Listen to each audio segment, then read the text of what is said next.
You know, right now, one of the things that we have seen as a church is our healthcare workers that come to Faith Family. They've been amazing. I've been in contact with some of them, you know, of course, through social media, probably more than anything because we can't get with them.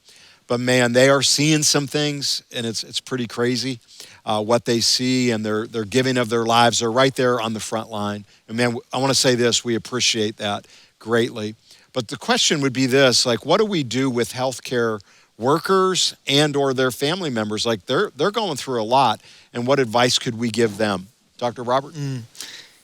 You know, I want to say my heart really goes out to this group. You are the heroes. Yeah. You know, every time I look at a doctor or a nurse or an image of them, I immediately see someone in the military in a war.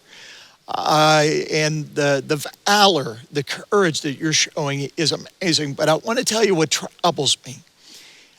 It's the exposure to repeated trauma. Mm-hmm. You know, we almost expect doctors and nurses and people that work in that field to be super heroic.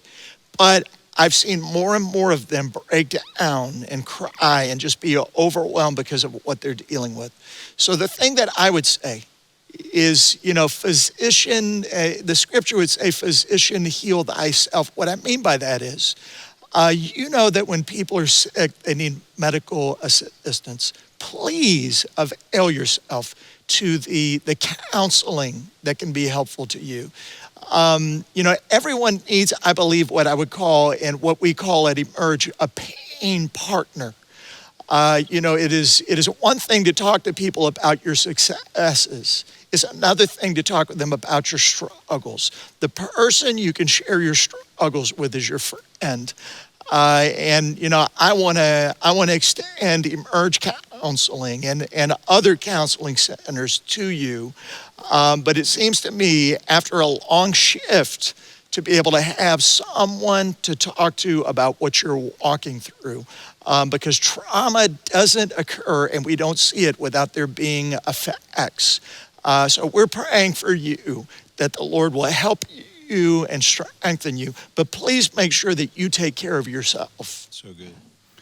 Yeah, I would agree with all of that. Traumatic stress can take a toll.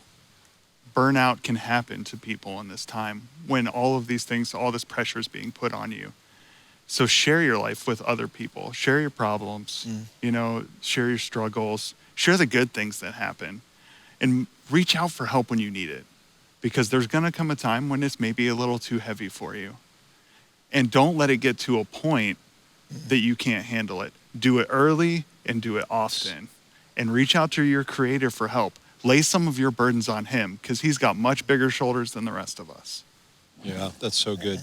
Hey, if you're part of Faith Family, you heard me say this before. My dad was a medic, and it was World War II. So when they were bringing people back on planes and different things like that, he had to be one of the guys that was working with all that.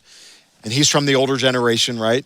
Gone home to be with the Lord now, but he basically never talked about it. And one of the things that I think that I love about the younger generation, and I think it's important, they'll talk about things that the older generation they refuse to talk about. They thought it was a strength to keep it all within and tell no one what they were going through. So I want to encourage you. I think if your loved one is in there, they're the ones that are seeing it all, but you're not, and you're thinking, I don't know what to do. Talking about some things is really helpful. And then, like both of these gentlemen said, get some help, talk to someone. I think that's a vital part.